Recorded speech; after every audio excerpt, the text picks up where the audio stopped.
బాధపడే విధంగా కలత చెందే విధంగా తన గుండె లోతుల్లోంచి మాట్లాడిన మాటలు, గన్నెబోయిన మల్లయ్య గారు మాట్లాడిన మాటలు రెండు చూసిన తర్వాత మూషంపల్లికి రావాలి, ఈ రామరెడ్డి అన్నని ఇదివరకు కలిసిన కానీ ఆ మల్లన్నను కూడా కలవాలి, ఈ రామరెడ్డి అన్నని కూడా కలవాలని చెప్పి ఇవాళ ఇక్కడికి రావడం జరిగింది. వచ్చిన తర్వాత మల్లన్నను కదిలిచ్చిన, రామరెడ్డి అన్నని మాట్లాడిచ్చిన, మధ్యలో కొంతమంది మహిళా సోదరిమణులు ఆడబిడ్డలు వాళ్ళు కలిసిన అందరూ చెప్పిన మాట ఒకటే, అన్నా గత 10 సంవత్సరాలు కేసీఆర్ అధికారంలో ఉన్నప్పుడు తెలంగాణ వచ్చిన తర్వాత ఎన్నడూ నీళ్లకు గోస రాలేదు, అది సాగునీరు కానీ తాగునీరు కానీ ఎన్నడూ ఇబ్బంది కాలేదు. కానీ ఈ సంవత్సరం ఈ ప్రభుత్వం వచ్చిన తర్వాత పంటలు ఎండిపోయి, ఈ ప్రభుత్వం వచ్చిన తర్వాత నీళ్ళిచ్చేది చేతగాక భూగర్భ జలాలు అడుగంటిపోయి చివరికి తాగునీరు కూడా లేని దుస్థితి వస్తూ ఉన్నది అనే మాట వారు చెప్తా ఉన్నారు. కాకపోతే ఇక్కడ కీలకమైన విషయం ఏమంటే ఇదేదో కాలం తెచ్చిన కరువు కాదు, ఇది అచ్చంగా ఈ అసమర్థ కాంగ్రెస్ ప్రభుత్వం తెచ్చిన కరువు అనే మాట నేను కాదు, ఇవాళ రాష్ట్రంలోని ప్రజలందరూ కూడా అంటా ఉన్నమాట. ఒకవైపేమో కాళేశ్వరం ప్రాజెక్టు విఫల ప్రాజెక్టుగా చిత్రీకరించి అందులో ఏదో జరిగిపోయింది అనే ఒక భ్రమ కల్పించి కాళేశ్వరమే ఫెయిల్యూర్ అనే ఒక బద్నాం చేయడానికి ఉద్దేశపూర్వకంగా అక్కడ నీళ్లు ఉండి నీళ్లు ఇవ్వకుండా నిన్న కేసీఆర్ గారు నల్లగొండకి సూర్యాపేటకు వచ్చిపోతే ఆ దెబ్బకు జడిసి 5 తారీఖు నాడు కేసీఆర్ గారు కరీంనగర్కు వస్తున్నారంటే ఆ దెబ్బకు జడిసి నిన్న Nandi pump house, Gayatri pump హౌజ్లో నిన్న నీళ్లు చాలు చేసి ఎల్లంపల్లి నుంచి నీళ్లు ఎత్తిపోసి ఇవాళ కరీంనగర్లో అక్కడ నీళ్లు ఇస్తా ఉన్నారు.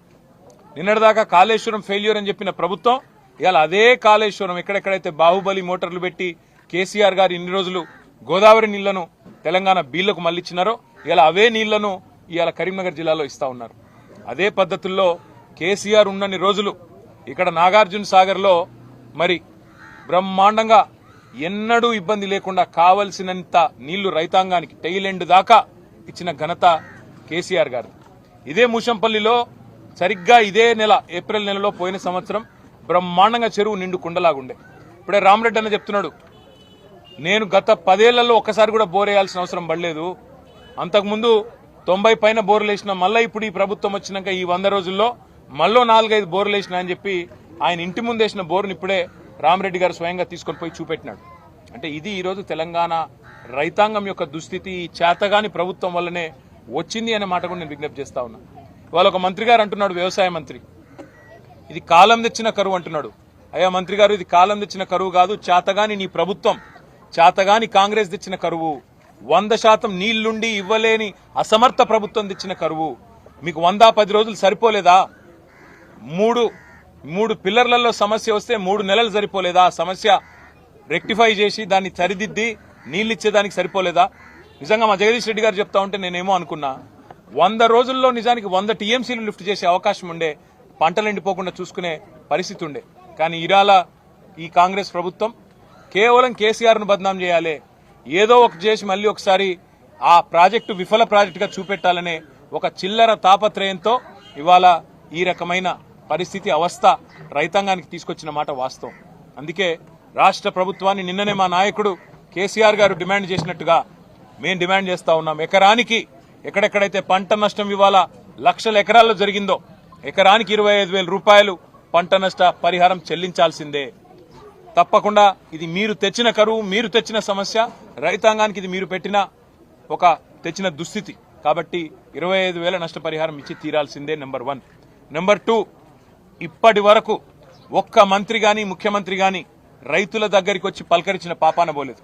వాళ్ళ ప్రధాన ప్రతిపక్షంగా బీఆర్ఎస్ ఏమో మొత్తం వ్యవసాయ క్షేత్రాలు తిరుగుతుంటే, పంట పొలాలు తిరుగుతుంటే, ఎక్కడికక్కడ రైతులను కలిసి వారిలో ధైర్యాన్ని నింపే ప్రయత్నం చేస్తుంటే, స్వయానా ప్రధాన ప్రతిపక్ష నాయకుడు కూడా ఇవాళ ఆయన ఆరోగ్యాన్ని లెక్క చేయకుండా, వయసును లెక్క చేయకుండా ఇవాళ 3-4 జిల్లాలు తిరిగి మరీ రైతులను పరామర్శించి ధైర్యం చెప్తుంటే ముఖ్యమంత్రి గారు ఎక్కడున్నారండి?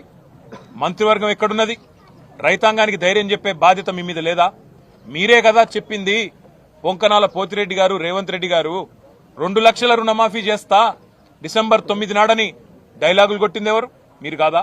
మరి ఎక్కడ పోయింది నీ 2 లక్షల రుణమాఫీ? అందుకే మేము రాష్ట్ర ప్రభుత్వాన్ని డిమాండ్ చేస్తా ఉన్నాం, 2 లక్షల రుణమాఫీ కూడా చేసి తీరాల్సిందే. ఇన్నాళ్లు నీళ్లుండి కూడా మోసం చేసినందుకు రైతాంగానికి క్షమాపణ చెప్పాల్సిందే. అదే మాదిరిగా అన్నింటికన్నా ముఖ్యంగా ఇవాళ తీవ్రమైన దుస్థితిలో ఉన్న రైతులను కాపాడుకోవడానికి ఒకవైపు నష్టపరిహారం ఇవ్వాల్సిందే. ఇంతవరకు రైతు బంధు కూడా మొత్తం వేయలేదు. రైతు బంధు కూడా ఇంతవరకు మొత్తం వేయలేదు. రైతు బంధు కూడా మొత్తం చెల్లించాల్సిందే. 15,000 అన్నారు మీరు ఇస్తా అని, కానీ 10,000 కూడా ఇవ్వలేని అసమర్థులు మీరు. కాబట్టి రాష్ట్ర రైతాంగానికి మేము చేసే విజ్ఞప్తి ఒకటే, మీ పక్షాన భారత రాష్ట్ర సమితి ఉంది, కేసీఆర్ గారు ఉన్నారు. 100 రోజుల్లోనే ఇప్పటికే 200 మంది పైచిలకు రైతులు ఆత్మహత్య చేసుకున్న పరిస్థితి ఇవాళ కాంగ్రెస్ ప్రభుత్వం వచ్చిన తర్వాత. కానీ రైతులకు మా ప్రార్థన, గుండె చెదరవద్దు, ధైర్యంగా ఉండండి. మీకోసం కేసీఆర్ గారు స్వయంగా తిరుగుతా ఉన్నారు. 5 తారీఖు నాడు కేసీఆర్ గారు కరీంనగర్ జిల్లా కూడా పర్యటించబోతా ఉన్నారు. రాజన్న సిరిసిల్ల జిల్లా కూడా రాబోతా ఉన్నారు. తప్పకుండా రాష్ట్ర వ్యాప్తంగా ఆందోళనలకు శ్రీకారం చుడతాం. 6 తారీఖు నాడు రాష్ట్ర ప్రభుత్వాన్ని డిమాండ్ చేస్తా ఉన్నాం. మీరు చెప్పిన మాట ప్రకారం క్వింటాల్కు 500 రూపాయల బోనస్ ఇస్తానని మీరు ఏదైతే చెప్పినారో వెంటనే మీరు కొనుగోలు కేంద్రాలు ప్రారంభించడం తడవగానే వెంటనే సమాంతరంగా మీరు ఈరోజు రైతులకు రాష్ట్ర వ్యాప్తంగా క్వింటాల్కు 500 బోనస్ చెల్లించాలి. 2 లక్షల రుణమాఫీ చేయాలి. పంట నష్ట పరిహారం ఇయ్యాలి. నీళ్లుండి కూడా ఇయ్యనందుకు క్షమాపణ కూడా చెప్పాలని చెప్పి డిమాండ్ చేస్తూ ఇవాళ ముషంపల్లిలో గన్నెబోయిన మల్లయ్య గారు, రామరెడ్డి గారు, అదేవిధంగా ఇతర ఆడబిడ్డలు వారందరికీ కూడా మేము చెప్పిన మాట మళ్ళీ మీ ద్వారా రాష్ట్ర రైతాంగానికి కూడా చెప్తున్న మాట, ఎవరు కూడా అధైర్యపడకండి. తప్పకుండా మంచి రోజులు మళ్ళీ వస్తాయి. కేసీఆర్ గారు, మేము, మీ అందరం కూడా మీకోసం పోరాటాన్ని కొనసాగిస్తూనే ఉంటాం. రాష్ట్ర ప్రభుత్వం మెడలు వంచైనా సరే వాళ్ళు ఇచ్చిన మాట నిలబెట్టుకునేదాకా తప్పకుండా మీ పక్షాన పోరాడతామని చెప్పి కూడా విజ్ఞప్తి చేస్తా ఉన్నాం.